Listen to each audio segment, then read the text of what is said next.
behind Arredondo. Down to 30 seconds remaining. Smith, after a 1-for-5 start, is 6 for 12 for 154 yards and 2 touchdowns. And we're going to have probably the longest field goal attempt of the season on a part of Bishop Amat. A 38-yard attempt by Jeff Banks.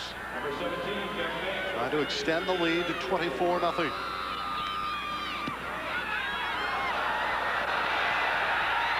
It got over. It actually hit the crossbar and skimmed right over. And as I say, that's about as far as he can kick the football. 38 yards is far enough. Amat builds a 24-0 lead. And you guessed it, just 24 seconds left in the half.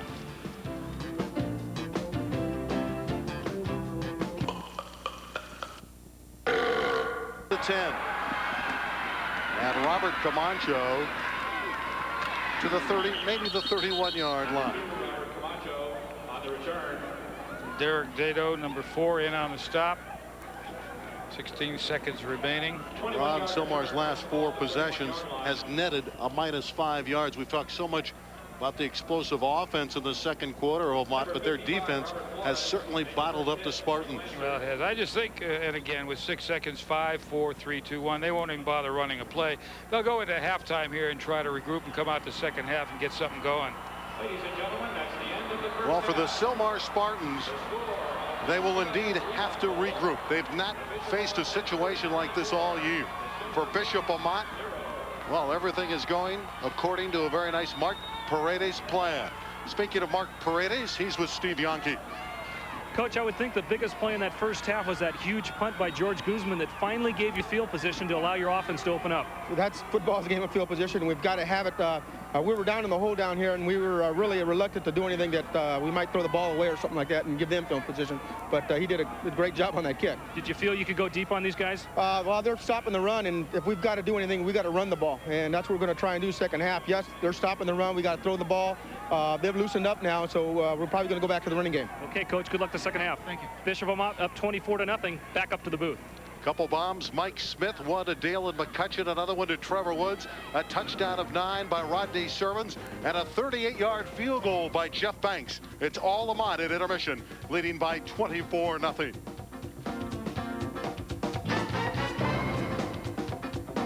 Welcome back to Anaheim Stadium and the first ever CIF Reebok Bowl between the CIF Southern Section champions Bishop Amat, who are leading 24-0 at halftime over the CIF City Section champions Sylmar.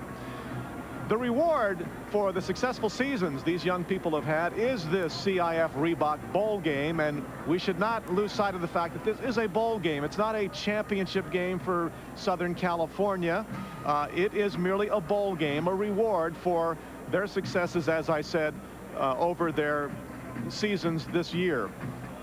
And we have interesting personalities involved in this game tonight. For example, we have 2 brothers who probably a year or so ago, if you asked them if they would ever go to Sylmar High School, they would probably laugh at you and say no way. But fate has a strange way of twisting things sometimes, and let's take a look at what happened to these 2 brothers. Michael Anderson on the left and his half-brother Anthony Murray are finishing out their high school years at Sylmar. Each is doing well in the classroom. Each makes a big impact on the Spartan football team. But last school year, when Murray and Anderson went to San Fernando High for its magnet academic program, the 2 nearly damaged their futures. They were involved in a fight on campus, and Michael was nearly expelled. Eventually, their parents moved both from San Fernando and enrolled them at Sylmar. This whole mess turned into an emotional dilemma. Suddenly, Michael and Anthony were being asked to move to a rival school. It wasn't an easy switch. It got to me. I cried a lot. Anything but Sylmar. That's just how it was. Anything but Sylmar. I thought they were going to, you know, wouldn't like me because how much I didn't like Sylmar. I didn't like Sylmar. And I thought they would hate me, you know, didn't want me in the weight room or nothing.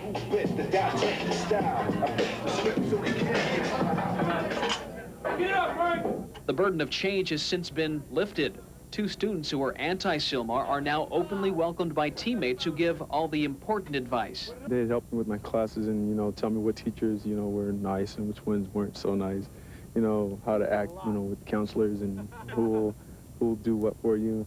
The present team members really accepted both Anthony and Mike, and really took them in and worked hard at accepting them. Now that they've got through practicing with us, it's like they want to be here more. It's like they're glad they came to this school. The solution bringing Murray and Anderson to Sylmar has paid off. The school promised a good education and is providing one.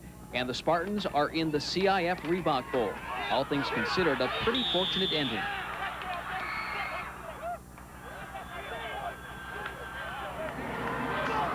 All right, once again, we are at halftime of the CIF Reebok Bowl with Bishop Amat leading Sylmar by the score of 24-0. It's the 80-year anniversary of the CIF, and what better way to help celebrate that than to have this game for you this evening. We hope you are enjoying it here on KCOP Television Channel 13. There's another interesting story on the other side of the football tonight at Bishop Amat, and you talk about a twist of fate. This gentleman, a football coach, spent most of his life coaching at one school, always trying to find that championship game and never quite having the good fortune to get there. And as I said, a twist of fate moved him over to Bishop Amat, and voila, he got his championship. Steve Yonke has that story. Down. Said hit. All right, that's where you're going to have to be. For 39 years, Dick Salter has been pacing high school athletic fields, teaching the game of football. Save you the trouble of counting back. That's since 1952, when Harry S. Truman was president. And when I first coached, it was just myself and another guy. We did everything and drove the school bus. I did everything. The things that I've enjoyed most are the attitudes of the kids, the sincere attitude that they have on really wanting to play and do a good job. Salter is now at Bishop Amat after years of head coaching at Cathedral High and later Arcadia High. In fact, he was coach and athletic director so long at Arcadia that they named their football stadium after him. They even built a monument detailing his contributions to the school. Salter retired from coaching in 1989, but this season, when offered the chance to be an assistant alongside his son Tom at Bishop Amat, he returned to offer his pearls of wisdom to the Lancers' offensive line. Get your heads up now. Block with your eyes. Block with your eyes. You see the man and you block him. That's where you. Good job. Good job. Good job.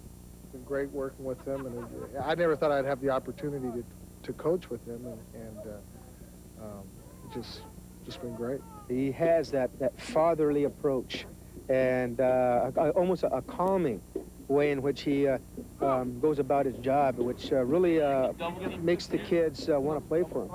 He's not constantly in your face yelling at you. You screw up, he's there to understand you and explain to you the things that you're doing wrong, and that makes it easier to perform when you don't have somebody constantly yelling at you and stuff. When instructing his current crop of students, Salter will cite the techniques of his former pupils. I use Bruce Matthews' example. I have Bruce at Arcadia High School. I think is one of the top linemen in professional ball. I said, watch him now. Watch these professionals or college guys. Watch how they block. Watch how they get into people. Watch how they do that. Salter has enjoyed a long and distinguished career, but one thing has eluded him, and finally, last Friday night, he seized it. His first CIF championship, and he celebrated just like you might expect. A quiet elation, just soaking everything in and just watching all the kids and my son and everything and watching it all and realizing it's finally happened. Besides winning bragging rights in Southern California, the winner of this football game tonight, they're also going to get this absolutely stunning trophy. It is crystal. It is imported from Ireland. I understand that it arrived at 6 o'clock this morning, although it was due 3 days ago. Fortunately, it did get here on time to be presented to the winner of tonight's CIF Reebok Bowl. And we'll return with more halftime activities in just a moment.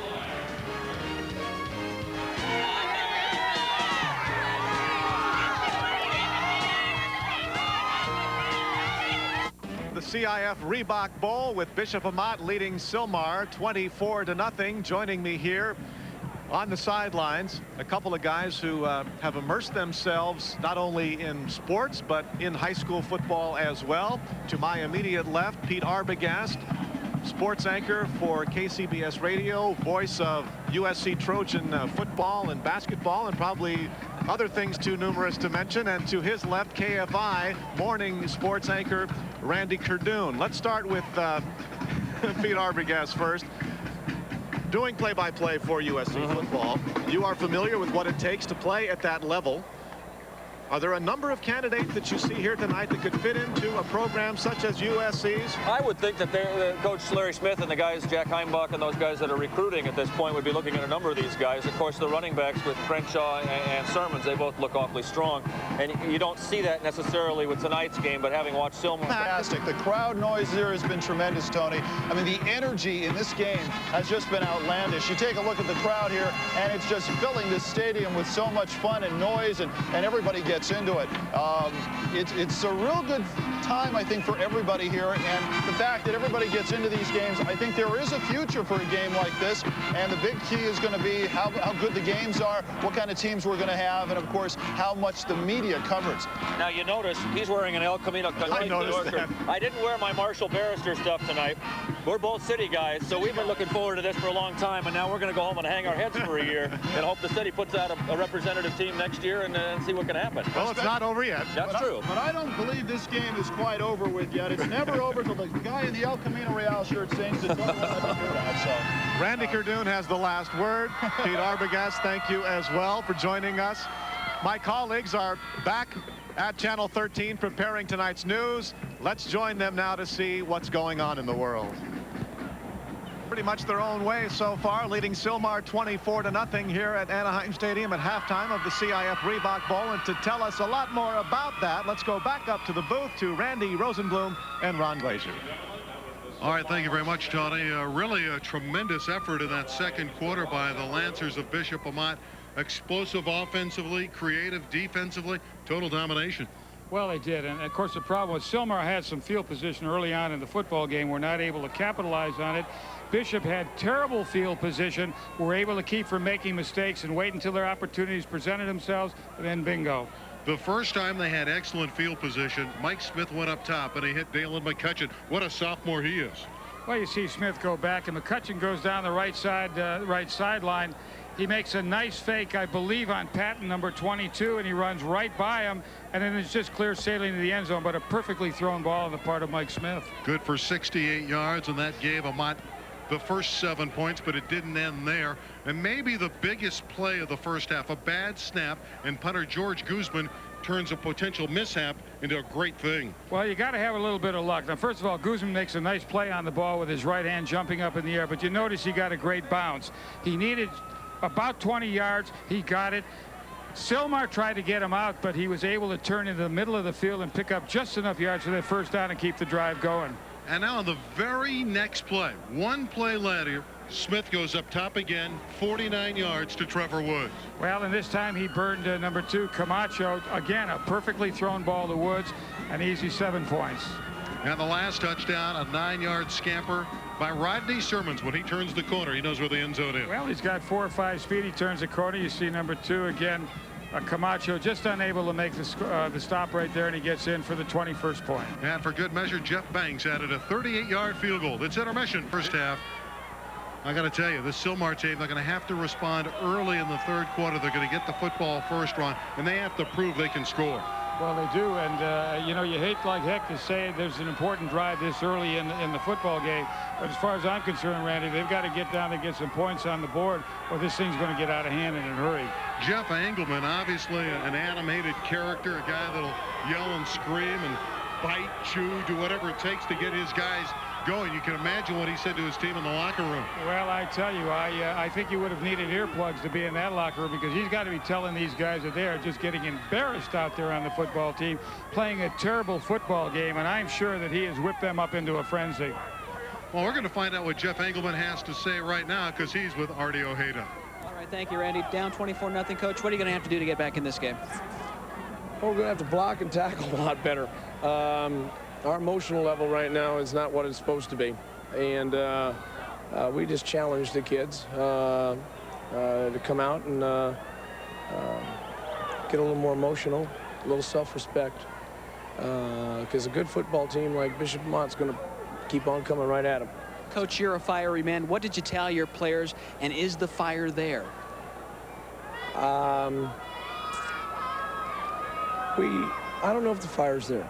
You know, the fire was there for the first quarter, but I thought it was a kind of a situation where it was put on. And that kind of false fire is good for one quarter. And you saw a play one quarter, and then one play breaks us down, and our guys couldn't put it up again. All right, Coach Engelman, go out there, have a good second half. We're going to try. Got to tell you, Randy and Ron, I haven't seen Coach Engelman this down all week. Very unusual to see the coach like that. Back up to you. And even more unusual that his football team was down 24-0 in this first ever CIF Reebok Bowl. No question about it. Bishop Amat is an outstanding team. Sylmar is going to have to play great football in the back half.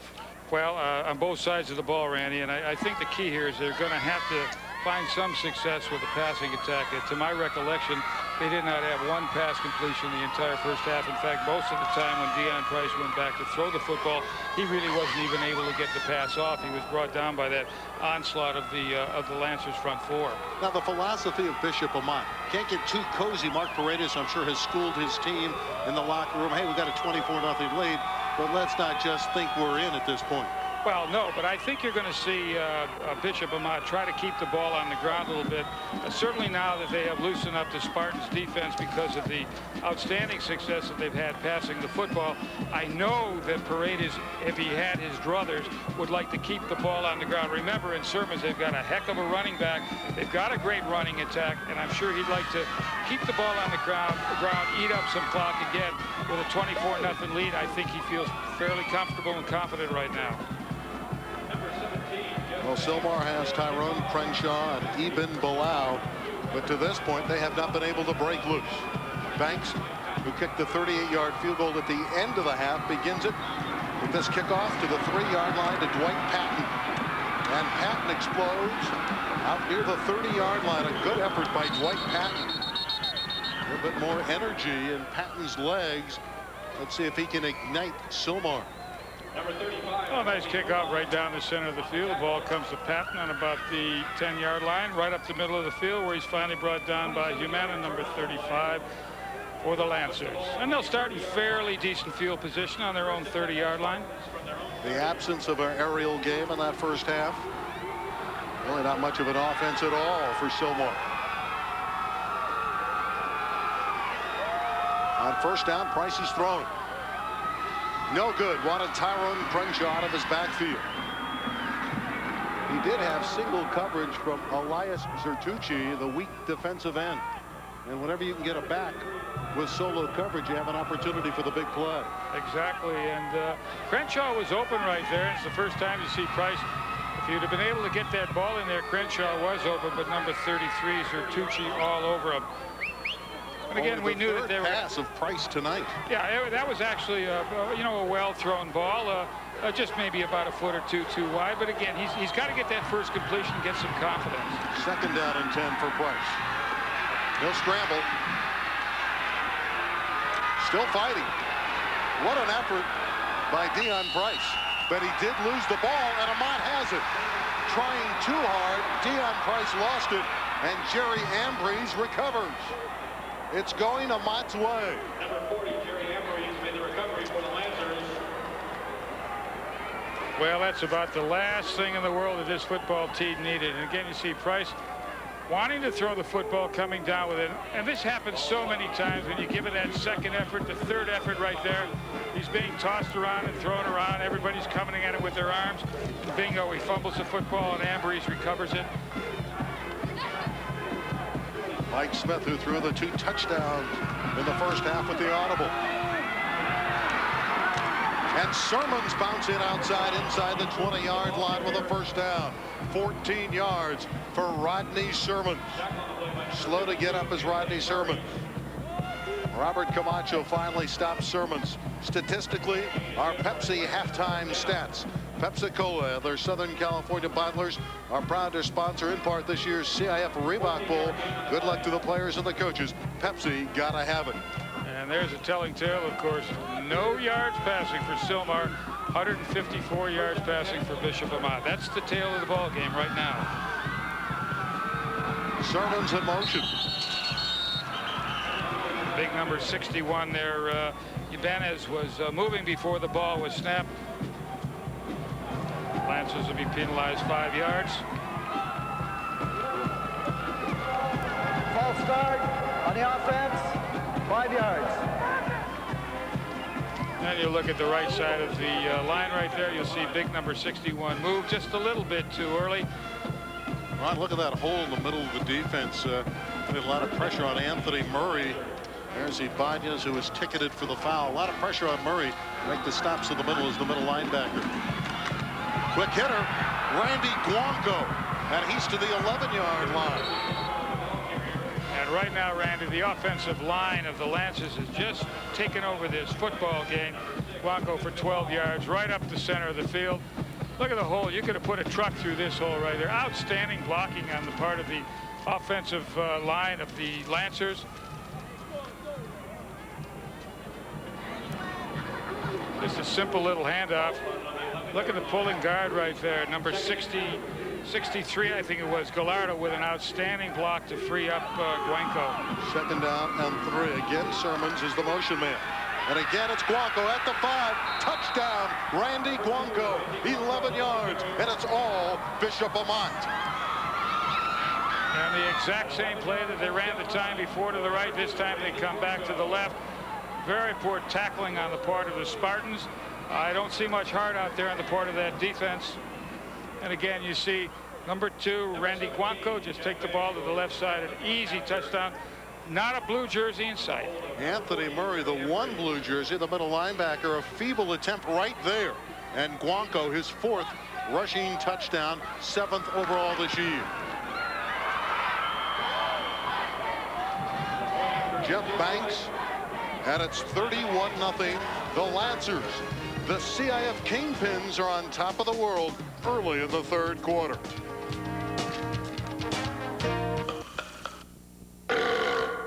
Randy Guanco's 11-yard touchdown has increased the lead to 31-0. Reebok is proud to be the primary title sponsor of tonight's football game. Good luck to both schools and congratulations on your successful seasons. Reebok, because life is not a spectator sport. Jeff Banks, an excellent job with the placement work tonight. It's a 38-yard field goal. That's one of his shorter attempts. This one will be fielded and dropped by Rodriguez. Gabriel Rodriguez fumbled the football. Still a mad scramble. And you have no idea what's going on the bottom of that pile. It looks to me like Amat has recovered. They think they've recovered. It's up to the official now to find out who's got the football. John Pemberton in the white hat is our referee tonight. It looks like Sylmar has managed to maintain possession. I tell you, Randy, these are brand new feelings now for the part of the Sylmar Spartans. I am sure these kids have never been in a position where they have been down 31-0. Tony Treba recovered it for the Spartans. Well, 31-0, improbable at best for the Spartans. They're just having a real problem getting a handle on the ball in this 3rd quarter. And they were hit with the big play in the 2nd quarter. In this 3rd quarter, it's a lack of concentration. Well, it's concentration, and you know, I hate to say it, but to me, a little bit of a lack of effort also. It looks like they've got their heads down.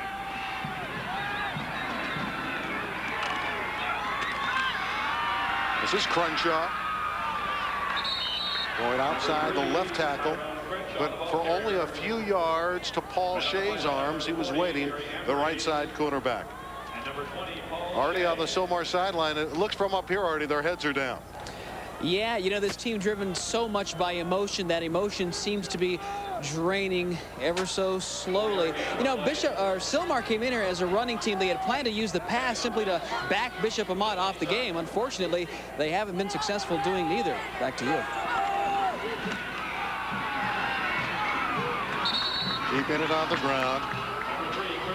Tyrone Crenshaw, he's the heart and soul of the running back crew. Only a junior. He'll return next year for Jeff Engelman, and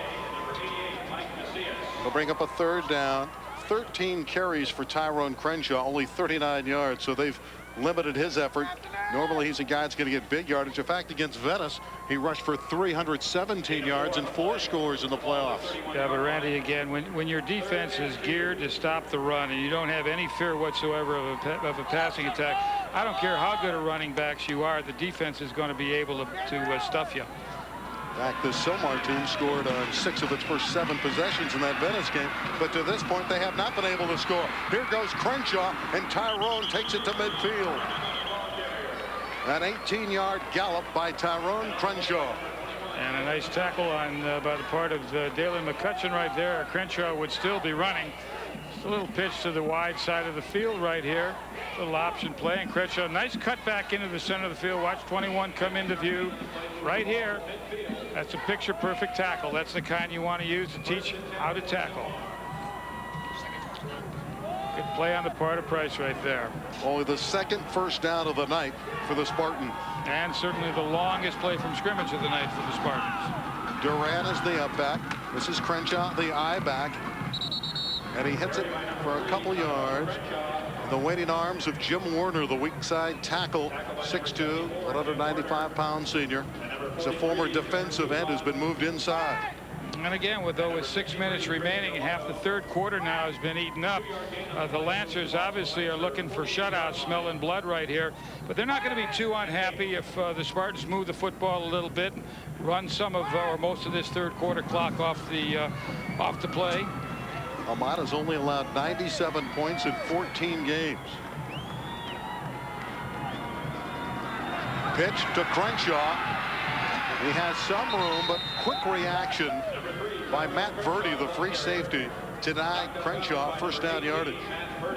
And again, it looks to me as if Sylmar has basically given up on the pass right here and almost accepted the fact that they're not able to put the ball up in the air. We basically have the same play that Crenshaw was so successful on the play before, going to his right, this time coming to his left. Finally brought down on a nice tackle by Matt Verdi. Crenshaw had a 74-yard touchdown gallop last week in the 17-0 victory over Carson. Just got loose for an 18-yard run here, but for most part tonight, Amat's defense has bottled up the gifted running back of the Spartans. It's 3rd and 2. The keeper to the fullback, and it's close to the first down. Well, if they give him his 2nd effort, of course, he'll have the first down. But to me, it doesn't matter if he's short. They'll go for it definitely on 4th down. And it looks as if the referee's going to give him the good spot, and he will, in fact, have his first down. Even Bilal, like Crenshaw, over 1,000 yards this season. Bilal's a transfer from Cleveland High School in Reseda, working with Tyrone Crenshaw, number 3. Now Martin Durant has moved in, number 84 as the fullback. Crenshaw is in the tail of the tandem. Sylmar's best drive of the evening. Price confused the mix-up, and he'll turn it upfield. Dion Price rushes inside the 20-yard line. Now that's strictly a broken play. That play